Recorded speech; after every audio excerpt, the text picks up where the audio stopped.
आज की कहानी महान शिल्पी। कपड़ों का ढेर कूटते कूटते छज्जू धोबी गिड़गिड़ाया। क्या अजीब पत्थर है ये।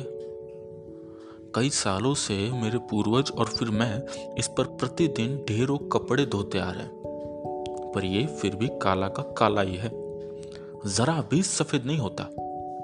किसी ने ठीक ही कहा है, अध जला अंगारा। भला कोयला भी कहीं अपना रंग बदलने लगा। कपड़े धुल चुके थे।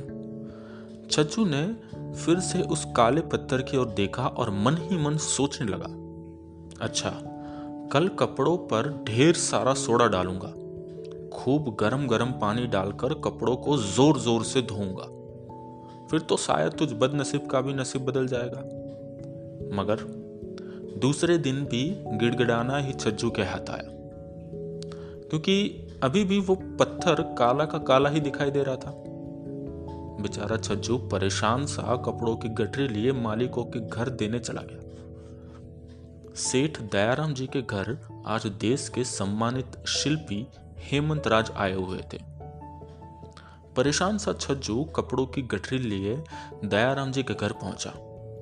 दयाराम जी ने उसके चेहरे के भाव को पढ़ते हुए पूछा, अरे छज्जू, आज तुम काफी परेशान दिखाई रहे हो, क्या बात है? परेशान दिल का हाल पूछे जाने पर छज्जू फूट पड़ा। क्या बताऊं सेठ जी, रोज गर्म पानी में ढेर सारा सोडा डालकर खूब देरी तक उस पत्थर पर कपड़े कूटता हूं, पर फिर भी वो काला का काला ही रहता है। मैं ही नहीं बल्कि मेरा पूरा खानदान उस पर कपड़े कूटता आ रहा है, पर बदनसीब वो पत्थर अभी तक काला ही है। छज्जू के मुंह फुलाने पर सेठ जी को हंसी आ गई, परंतु शिल्पी राज उसकी बातों को बहुत ध्यान से सुन रहे थे। दूसरे दिन सवेरे जब छज्जू कपड़ों को सुखाने जा रहा था तो देखा कि स्वयं शिल्पी राज उसकी तरफ आ रहे हैं। शिल्पी राज पास आकर बड़े प्यार से बोले, छज्जू, क्या तू मुझे वो अपना काला पत्थर देगा? उसके बदले में तू जो मांगेगा मैं वो तुझे दे दूंगा। परंतु बोला छज्जू समझ ही नहीं पाया कि ये सब क्या हो रहा है और बोल उठा, साहब, ये तो पतित पत्थर है। इस पर तो मैं लोगों के तमाम मैले कपड़े, गंदे कपड़े धोता हूं। इसे छूने पर तो आपको शुद्ध होना पड़ेगा। इसे लेकर आप क्या करेंगे? खैर, उस काले पत्थर के बदले छज्जू को एक बड़ा सुंदर पत्थर और कुछ पैसे भी मिले। फिर तो जिंदगी पलट गई थी छज्जू की भी। दिन प्रतिदिन बीतते गए। एक बार छज्जू धोबी को किसी काम से शहर जाना पड़ा। उसे याद आया कि जब यहाँ आए हैं तो क्यों ना शिल्पकार से मिलते चले। उन्होंने आखिर वो काले पत्थर का क्या किया?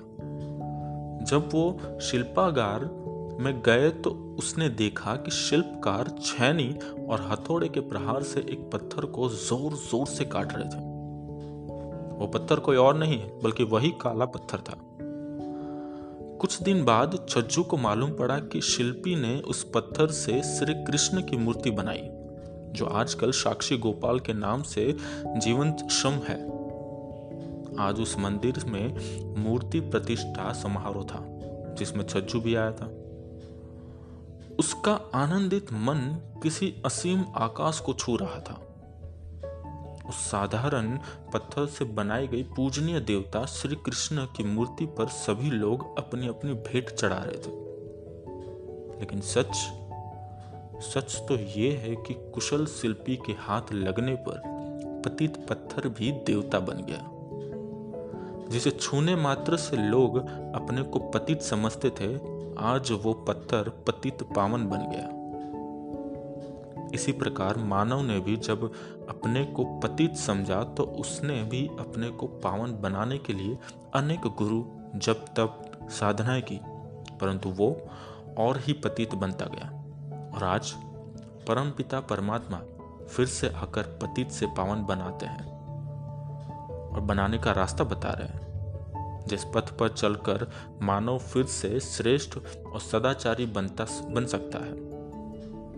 जिस तरह पतित पत्थर जब तक छज्जू धोबी के संग रहा तब तक वो अनेक यत्न करके भी उसे सफेद यानी पावन नहीं बना सका, और जब वो शिल्पी हेमंत राज के हाथ आता है तो वो दूसरों को भी पावन बनाने के लायक बन जाता है। ठीक इसी तरह परमपिता परमात्मा भी पतित मनुष्यों को ही पावन बनाने आए हैं। वही वो श्रेष्ठ शिल्पकार है जो फिर से इस रौरव नर्क रूपी संसार को स्वर्ग बनाते हैं, बंदर रूपी मनुष्यों को मंदिर लायक देवता बनाते हैं। आज की कहानी महान शिल्पी।